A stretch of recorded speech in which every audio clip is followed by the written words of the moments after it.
그랬는데 박정희는 그래가지고 육군 소위로 거기 경기상학교를 나오고 그런데 불행한 사건이 터져요. 왜냐하면 1946년에 이 사람이 사관학교에 있을 동안에 그 형 박상이라는 민족 지도자가 소위 말해서 대구 민중항쟁, 우리가 보통 대구 폭동이라고 불렀지만 그것은 미 군정의 어떠한 실책으로 인해서 대구 인민들이 추곡 수모라든가 이런 게 잘못돼가지고 그 분노에 의해서 일어나는 사건인데 그거를 우리가 지금 폭동이라고 부르지만은 이 박상이라는 사람은 거기 가서 서로 양쪽을 말리는 그런 훌륭한 일을 하다 그냥 총 맞아서 죽어요.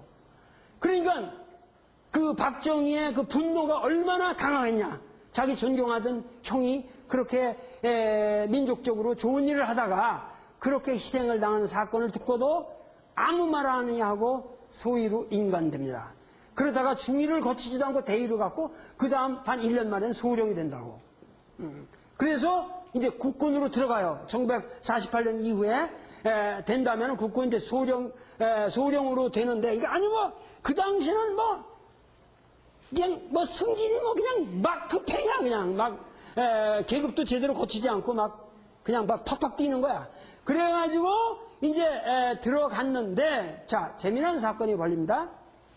지금 해방 후 우리 공간에 소위 말해서 45년부터 6.25 전쟁까지의 그 공간이라고 하는 것은, 이 해방 공간이라고 하는 것은 너무도 무질서했고, 특히 미 군정화에서 특히 그 미 군정과 우리 인민위원회라고 하는 우리나라 그 민중들의 자치조직과의 굉장한 갈등이 있었다고 그랬죠. 그러한 상황에서 가장 크게 터진 사건이 1948년에 4.3 제주민중항쟁이라는 사건입니다. 여러분들은 왜 제주도에서 그렇게 어마어마한 사건, 자그만치 6만 명이 죽어요. 6만 명이 죽습니다. 전체 통계로 보면 한 6만 명이 학살을 당했다고 그러는데, 제주도 사람들이 6만 명이 학살됐다고 그러는데, 그 끔찍한 그 만행이 이루어지는 것은 뭐냐면은, 여러분들이 왜 제주도에서 그렇게 생각해요? 여러분들은 제주도 그러면 섬나라고 굉장히 섬이고 굉장히 당시에 좀 문화적으로 낙후된 동네 같이 보이죠? 천만에 그렇지 않습니다. 여러분들 제주도를 우습게 하면 안 됩니다. 일제시대를 통해서 제주도 사람들이 가장 일본으로 많이 갔어요. 가까우니까 거리상으로.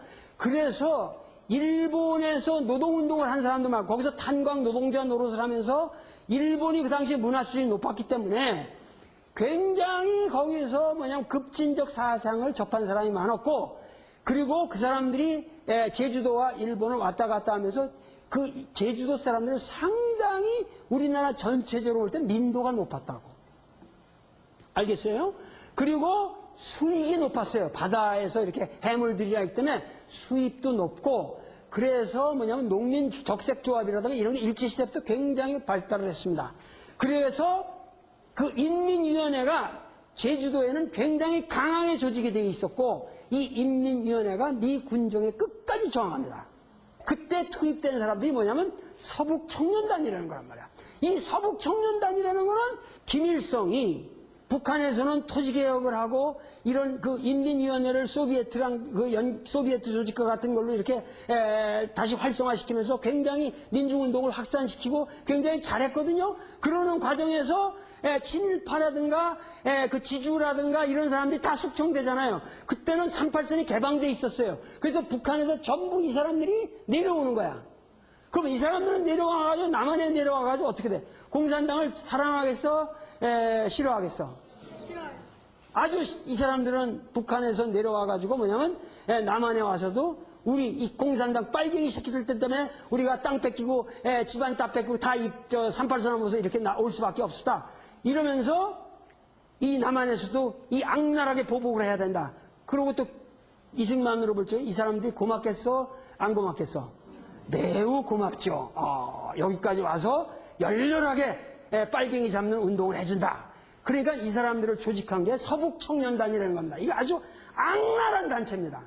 그래가지고 이 서북청년단이 나타났다 그러면 대규모 학살이 자행되는 거는 해방공간에서 보통 있는 일이었는데, 이 서북청년단이 제주도로 투입이 됩니다.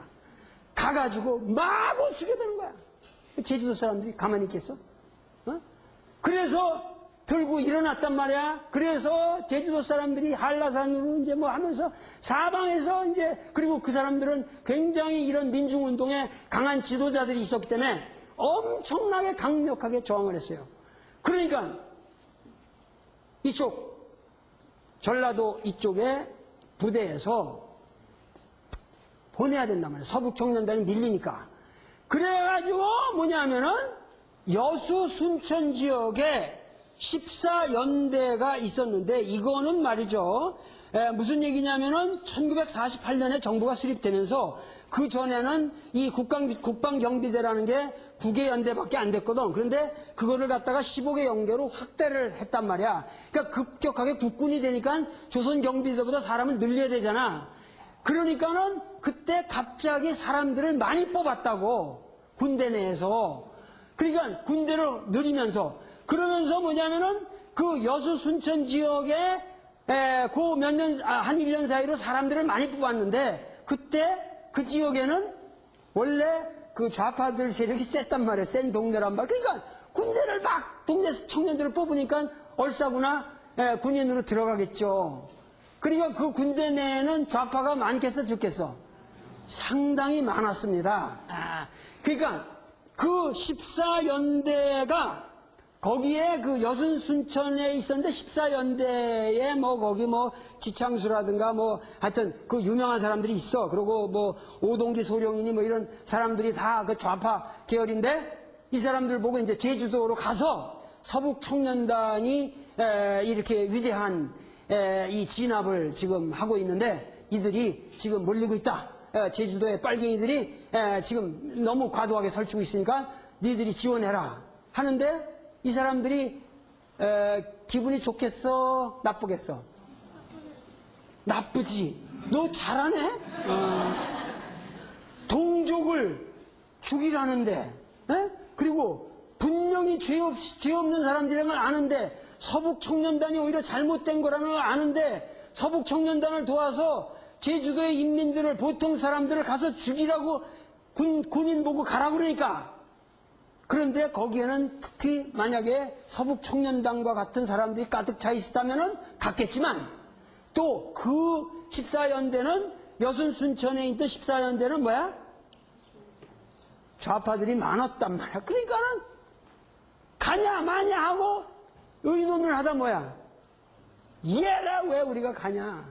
거기서 항명을 하는 거죠. 그러니까 여순 순천 반란 사건이라는 말은 잘못된 거야. 나는 이것은 반란이라는 말을 쓸 수가 없고, 그렇다고 그걸 혁명이라고 부르면 또 안 되지, 역사에서. 여순 순천 항명 사건 이렇게 부르자 이거야. 항명을 한 거예요, 이 사람들이. 그리고 항명은 분명한 명물이 있습니다. 그런데 뭐냐면 항명 과정에서 뭐야? 이 새끼가 군대라는 건 항명이 돼야 안 돼. 군대는 항명하면 안 되는 데입니다. 어떻게든 항명하면 안 되는 데거든요. 그러니까 군대 내에서는 또다시 항명하는 놈들을 죽이려고 하겠죠. 그렇고 하니까는 그 여순 순천 지역이 어마어마한 학살이 되는 거예요.